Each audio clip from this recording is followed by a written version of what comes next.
Hello, Freedom Family. This is a bit of a different video for me these days, but I just really want to air something that I've been thinking, and I'm just wondering if I'm the only one thinking it. So if you're outside of Australia and you don't know, just recently there was a court hearing, and in Queensland, the vaccine mandates have been deemed unlawful. Obviously, not breaking news here for us.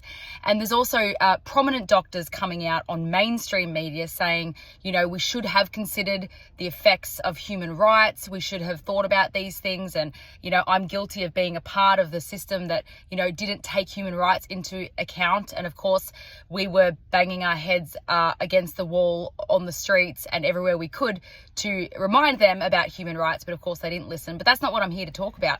So now that this court ruling has happened, it opens the door for civil complaints, you know, criminal cases, and even payouts and things like that to people who were mandated and then had injuries and things like that.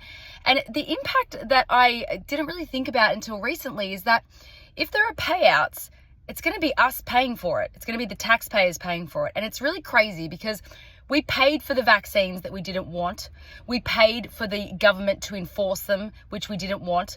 We paid for them to spray poles on the streets during COVID, even though we didn't want them to do all that. We paid for all that, and now we're going to pay for the damages as well. And it just seems like if too many people go after them in court, like, that's going to cripple our economy even more. And I don't know a better way to do it. Like, obviously those people who are injured and suffering deserve help and compensation.